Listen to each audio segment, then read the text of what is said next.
केजरीवाल ने दिल्ली का बिल्कुल बेड़ा गर्क कर दिया है। उससे दिल्ली बिल्कुल नहीं संभल रही है।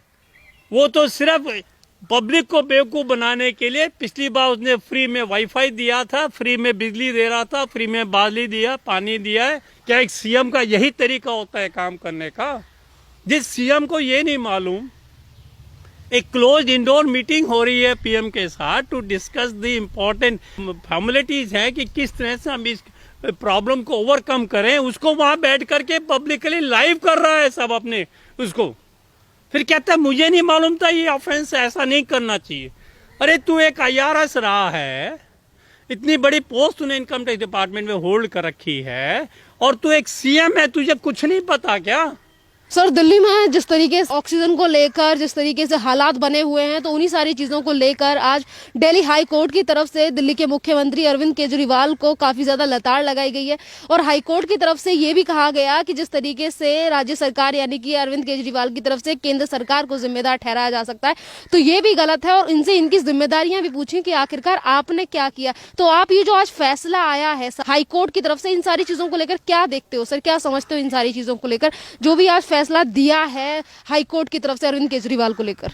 देखिए, जहां तक केजरीवाल का सवाल है, I call him CM by accident. He is not a CM, rather A fraudulent activity कर करके ये सीएम बना है। तो मैं ये कहता हूं इसके मामले में कि हमारी दिल्ली की जो इलेक्टोरेट है, they are not matured enough to choose their candidate. उन्हें ये नहीं पता कि केजरीवाल का बैकग्राउंड क्या था।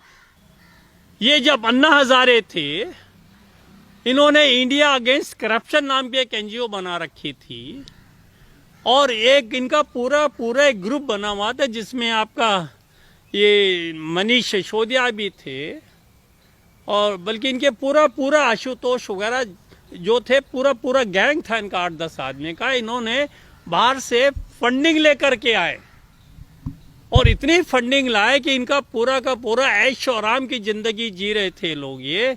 और ये केजरीवाल जी दफ्तर में एक असिस्टेंट कमिश्नर होने के बावजूद जो है दफ्तर नहीं जाया करते थे, बल्कि उसी एनजीओ के चक्कर में, उसी फंडिंग के चक्कर में ये हमेशा यूएस में बैठे होते थे, फोर्ड फाउंडेशन के पास जाते होते थे, और वहां से छुट्टी लेकर गए थे, मुझे पढ़ाई करनी है।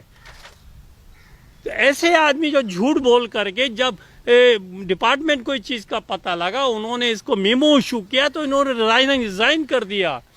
और बाद में जो है ना, उनका रिजाइन एक्सेप्ट नहीं हुआ। उन्होंने कहा जी आपने इतना पैसा जो है हमसे लिया था, आप वहां बाहर गए थे, अगर आप वो नहीं दोगे तो हम आपके खिलाफ इंक्वायरी करेंगे। तब इन्होंने जान बचाने के लिए सोनिया गांधी से मिला करके वो पैसा वापस करके वहां से पिन छुड़ाया है। जिस बंदे की बैकग्राउंड ऐसी हो, और जिसका मकसद सिर्फ एक अनार्की फैलाना हो, जिसको पब्लिक से कोई लेना देना ना हो, जो झूठा मक्कार एक नंबर का हो, उससे आप क्या एक्सपेक्ट कर सकते हैं? इस समय पूरे देश में कोविड की महामारी फैली हुई, हाहाकार मचा हुआ है, और तुम्हारे केजरीवाल जी को फुल पेज की एडवर्टाइजमेंट कहाँ केरला के अंदर, कहाँ कर्नाटका में, बेंगलोर में, आपके वेस्ट बंगाल में। मैं हैरान हो रहा हूँ, पूरे देश के अंदर, बल्कि फॉरेन कंट्री के अंदर भी वो फुल पेज की एड दे रहा है, जैसे कि दिल्ली गवर्नमेंट के पास अथाह संपत्ति है, और पब्लिक को तनख्वाह देने के लिए नहीं है। एम्प्लॉइज को, अपने एमसीडी के एम्प्लॉय को जनवरी के बाद तनख्वाह नहीं मिली 3-3 महीने की, उसके लिए कहता है जी मेरे पास पैसा नहीं है, सेंटर कोई एड नहीं देती, और एड देने के लिए बहुत पैसा है?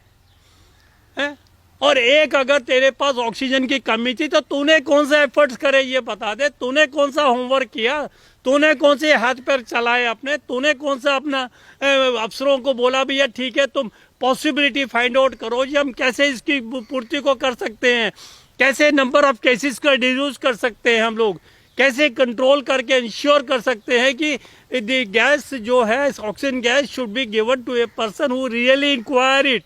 सिंपली कह दिया साहब मुझे तो 700 मीट्रिक टन गैस चाहिए, ऑक्सीजन चाहिए। क्या एक सीएम का यही तरीका होता है काम करने का? जिस सीएम को ये नहीं मालूम, एक क्लोज इंडोर मीटिंग हो रही है पीएम के साथ to discuss the important formalities है कि किस तरह से हम इस प्रॉब्लम को ओवरकम करें, उसको वहां बैठ करके पब्लिकली लाइव कर रहा है सब अपने उसको। फिर कहता है मुझे नहीं मालूम था ये ऑफेंस है, ऐसा नहीं करना चाहिए। अरे तू एक IRS रहा है, इतनी बड़ी पोस्ट तूने इनकम टैक्स डिपार्टमेंट में होल्ड कर रखी है, और तू एक सीएम है, तुझे कुछ नहीं पता क्या? अगर नहीं पता तो सरेंडर कर दे अपने आप को। क्यों तू सीएम बना हुआ है? तेरा मकसद सिर्फ जो है हेरा फेरी करना है, दूसरों के कंधे पर बंदूक चलानी है। तूने पब्लिक को दिया क्या? रिवॉर्ड्स दिए, हिंदुओं को मरवाया, मुसलमान भाइयों को मरवाया। वो तेरे अमानतुल्लाह जो हिंदुओं की गर्दन काटने के हुक्म देता है, तूने उसका खिलाफ क्या किया? ताहिर हुसैन के खिलाफ तूने क्या किया? कुछ नहीं किया। और तुम्हारे जो माइनॉरिटी कमेटी चेयरमैन थे खलीलुल्लाह, उसके खिलाफ क्या किया? कुछ नहीं किया। मोहम्मद शाह के क्या खिलाफ किया? नहीं किया। तुमने किसी को अरेस्ट होने नहीं दिया। शुरू से तुम्हारा एक ही था, एंटी हिंदू प्रो मुस्लिम। जिस तरीके से अरविंद केजरीवाल की तरफ से बार बार केंद्र सरकार के ऊपर आरोप लगाए जा रहे थे, पर आज तो उन्होंने भी कह दिया कि जिस तरीके से वैक्सीनेशन हो या फिर ऑक्सीजन हो, तमाम चीजों को लेकर चीजें की जा रही हैं, पर इन्होंने अपने आधार पे क्या दिया दिल्ली वालों को? मैं वही तो बता रहा हूं। He cannot do anything because he has don't intention to do anything. वो नहीं चाहता कि मैं कोई काम कंस्ट्रक्टिव करूं। उसका काम यह है कि डिस्ट्रप्शन फैलाना है, तोड़ फोड़ पैदा करना है, सेंटर से खिलाफत करनी है।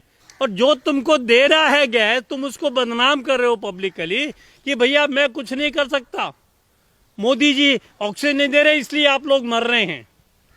कितनी शर्म की बात है। ऐड देने के लिए 500,000 करोड़ इसके पास पड़े हैं, और इन्हें बताइए आज तक कोई एफर्ट्स करी है? इसके पास इतने इंडस्ट्रियल एरियाज हैं, क्या इन्होंने कोई वहां पर ऑक्सीजन का प्लांट खोलने की कोशिश करी? जब योगी खोल सकते हैं, बाकी स्टेटों में खोल रहे हैं, तो इसको कौन सी प्रॉब्लम थी कि एनजीटी ने मना कर रखा है? अरे एनजीटी ने जो इंडस्ट्रियल अप्रूव्ड वो है एरिया है, उसमें तो उसने मना नहीं करा। क्यों मिसगाइड कर रहा है पब्लिक को? तो मैं ये कहता हूं केजरीवाल ने दिल्ली का बिल्कुल बेड़ा गर्क कर दिया है। उससे दिल्ली बिल्कुल नहीं संभल रही है। वो तो सिर्फ पब्लिक को बेवकूफ बनाने के लिए, पिछली बार उसने फ्री में वाईफाई दिया था, फ्री में बिजली दे रहा था, फ्री में बिजली दिया, पानी दिया है, और फ्री में औरतों को राइड दिया बसों के अंदर। बुजुर्ग उसके कुछ लगते नहीं थे, आदमी कुछ लगते नहीं थे उनको, हैं?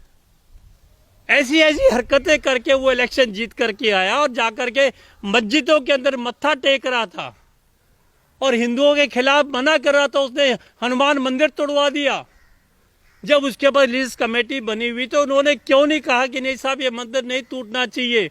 जब वो मस्जिद को तोड़ने के ऊपर रोक लगा सकते हैं, तो मंदिर पे तोड़ने पर क्यों नहीं रोक लगाई? ऑक्सीजन को लेकर केंद्र सरकार से तो तमाम सवाल पूछे जाते हैं अरविंद केजरीवाल की तरफ से, मनीष सिसोदिया को लेकर, पर खबरें यहाँ पर ये भी आ रही हैं कि केंद्र सरकार की तरफ से अरविंद केजरीवाल को फंड दिया गया था 2020 दिसंबर के महीने में, तो फिर यहाँ पर प्लांट क्यों नहीं लगाए गए? फिर उन सारी चीजों को लेकर आज भी अरविंद केजरीवाल सारी चीजें केंद्र सरकार पर डालने की कोशिश करते हैं। भाई साहब मैं वही तो बता रहा हूं आपको कि he has done no homework. उसको यही नहीं पता कि जी अगर मुझे इतनी एलोकेशन हो गई इसी कंपनी से, फैक्ट्री से, तो मुझे इस फैक्ट्री को फोन करके तो पूछ लूं कि भैया आप मुझे कब भेज रहे हो, मेरे पास कब तक आ जाएगी ऑक्सीजन। जिस आदमी की इतनी पोजीशन खराब है, उसको इतना नहीं पता है कि कम से कम मैं इंडेंट तो वहां पे दे दूं, और ये देखूं कि अरेंजमेंट कैसे हो रहा है। सेंट्रल गवर्नमेंट को, रेलवे को बोलो भैया एक जो रेल है जो वो है ट्रांसपोर्टेशन की, कुछ माल मेरे वाले भी ले आएगा टैंकर भर के। He made no effort at his own level except blaming the central government. और यही कारण था कि दिल्ली हाई कोर्ट ने उसको लताड़ा बहुत बुरी तरह से कि आपके पास एक ही रोना है कि साहब हमने 700 मांगी थी, 480 मीट्रिक टन मिला है, और उसके अंदर से भी करीब 300 मीट्रिक टन मिल रहा है, वो भी पूरा नहीं हो रहा है। और मैं तो हाथ खड़े कर दी, ऐसे हालात में तो बिल्कुल क्रैश सिस्टम हो जाएगा हेल्थ का। अरे भैया तू किस वास्ते सीएम बना हुआ है? तुझे भी तो कोई एफर्ट्स करनी चाहिए थी अपने लेवल के ऊपर। योगी ने कितने अल्टीमेटम दे दिए सेंटर को, वो भी तो अपने लेवल पे एफर्ट्स कर रहा है। उसके यहाँ तो पब्लिक तुमसे 10 गुना है और नंबर ऑफ इन्फेक्टेड पर्सन जो है आपके बराबर के हैं, नहीं कि 1/10वां हिस्सा इन्फेक्शन है वहां पर। और उन्होंने नहीं कहा कि हमें सेंटर से कुछ नहीं मिल रहा है, उन्होंने अपने लेवल के ऊपर ये प्लांट इकट्ठे कर रहे हैं, बाकायदा हॉस्पिटल्स खोल रहे हैं। तो why can't you do? Because you don't want to do anything else, you have got no intention to serve the Delhi वालाज। आपको तो चाहिए टिकट, आपको तो उसको सपोर्ट करना है। अगर वो आता तो आप वहां सारा काम छोड़ करके वहां पहुंच जाते और तो और यूपी में जाके जुडिक्शन अपनी दिखा देते थे। और अब आप कहते हैं कि यूपी में कोई जुडिक्शन नहीं है, यूपी गवर्नमेंट मेरी गाड़ियां रोक रही है, हरियाणा गवर्नमेंट गाड़ियां रोक रही है। जब उन्होंने कहा नहीं नहीं झूठ है, हमने कुछ नहीं किया, फिर चुप हो गए। हाई कोर्ट ने पूछा जी you tell me a single person I will hang him up. High court ने इतना लंबा एक शब्द बोला है, I will hang the person who interrupt the supply of the oxygen. Then why didn't you tell कि साहब वहां के होम मिनिस्टर ने हमारी सप्लाई रोकी थी? क्या आप में गट्स नहीं थे? अगर सच बोल रहे थे तो क्यों नहीं आपने एफिडेविट फाइल किया हाई कोर्ट के अंदर? आप सिर्फ झूठ के ऊपर जीते आए और झूठ ही आपका एक पर्पस रहा है जिंदगी में, और लोगों को बेवकूफ बनाने के लिए वो आपने आज तक कुछ नहीं किया। पहले अपने अन्ना हजारे को दुलत्ती मारी, आपने कहा था मैं कभी पॉलिटिक्स में नहीं आऊंगा, मैं कभी गवर्नमेंट फैसिलिटीज अवेल नहीं करूंगा। उसके बावजूद आप पॉलिटिक्स में आए, फैसिलिटीज अवेल कर रहे हैं और लोगों को बेवकूफ बना रहे हैं और दबा करके करप्शन हो रही है आपके मंत्रालय में। Thank you very much.